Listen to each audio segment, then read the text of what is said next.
वहीं मुंबई में इंडिया गठबंधन में सीटों का बंटवारा अभी हुआ नहीं है, लेकिन आज उद्धव गुट की शिवसेना उम्मीदवारों की पहली लिस्ट जारी हो सकती है। दरअसल कल शरद पवार और उद्धव ठाकरे की मुलाकात हुई और उसके बाद से माना जा रहा है कि आज शिवसेना उद्धव गुट उम्मीदवारों की पहली लिस्ट जारी कर सकता है। कांग्रेस से बिना सीट शेयरिंग के ही उद्धव गुट पहली सूची जारी कर सकता है। उद्धव और कांग्रेस में सांगली और मुंबई दक्षिण सीट को लेकर पेच है।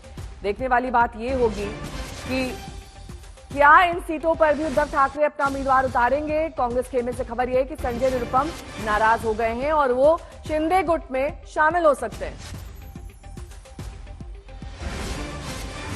विद्या मेरी सहयोगी जुड़ गई हैं तमाम जानकारी के साथ।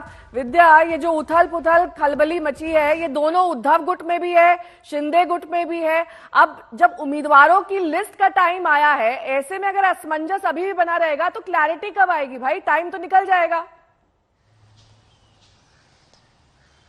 जी बिल्कुल, यहाँ आज एक बहुत अहम दिन है एमवीए के लिए। अगर आप देखें इस पूरे मुद्दे में बहुत सारी जो सीटें हैं, जैसे सांगली की सीट है, इसके अलावा दूसरी जो जैसे कि जहाँ पर कि भिवंडी का इलाका है, तो इन सब कॉन्स्टिट्यूएंसीज में पेंच लड़ा हुआ है एमवीए का। सांगली में शिवसेना जो उद्धव ठाकरे की गुट है उसके साथ कांग्रेस भिड़ी हुई है कि उनको अपना कैंडिडेट उतारना है। वहीं अगर हम भिवंडी की बात करें तो यहाँ एनसीपी से उनकी लड़ाई चल रही है।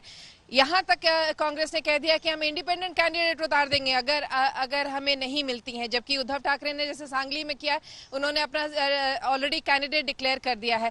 तो इन सब वजहों से आज देख लीजिए जो सीटों पर जो पेंच लड़ी हुई हैं उसकी वजह से ये दिक्कत आ रही है। और सबसे बड़ी बात नेहा, इस पूरे मामले में वीबीए जो प्रकाश अंबेडकर की है, उन्होंने आज का अल्टीमेटम दिया है। अगर आज सीटों का बंटवारा नहीं होता है तो उन्होंने कह दिया है कि वो अपने सीटों के अपने महाराष्ट्र में जहां जहां उनको सीट लड़नी है वो अपने कैंडिडेट्स का डिक्लेरेशन वो भी कर देंगे। तो प्रकाश अंबेडकर अगर एक बार डिक्लेयर कर दिया, जैसा कि उन्होंने अपना कैंडिडेचर अकोला से तो डिक्लेयर कर ही दिया है, इसके अलावा बाकी लोगों का भी वो डिक्लेयर कर देंगे। तो आज एक अहम दिन इसलिए है क्योंकि एमवीए को अपनी सीटों, जैसा कि आपने कहा, उद्धव गुट को अपनी सीट डिक्लेयर करनी है। तकरीबन 15 से 16 सीट के आसपास वो आज डिक्लेयर करेंगे। इसके अलावा प्रकाश अंबेडकर ने जो अल्टीमेटम दिया है उस पर भी अगर ये सीटों का बंटवारे का फॉर्मूला तय नहीं होता है तो वीबीए भी अपनी तरफ से सीटों के जो डिक्लेरेशन है वो कर देगी। तो आज बहुत अहम दिन है एमवीए के लिए। अगर ये गठबंधन बनाए रखना है तो इन सीटों के बारे में निर्णय लेना ही पड़ेगा। आज विद्या, 4 सीटें मिल रही हैं प्रकाश अंबेडकर को।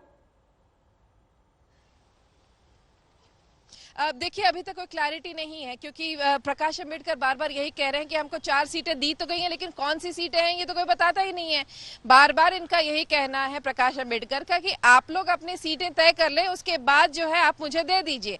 लेकिन ये 4 सीटें कौन सी होंगी ये प्रकाश अंबेडकर का कहना है कि कोई क्लैरिटी नहीं दे रहा है इस पर। और यही वजह है कि वो उन्होंने आज अल्टीमेटम दिया है कि भाई आज अगर नहीं दिया तुम लोगों ने सीट का डिक्लेरेशन तो मैं अपने सीटों का मैं बंटवारा खुद ही कर लूंगा, मुझे जहां जहां डिक्लेयर करना मैं कर दूंगा। ठीक है, बहुत बहुत शुक्रिया इस तमाम जानकारी के लिए आपका।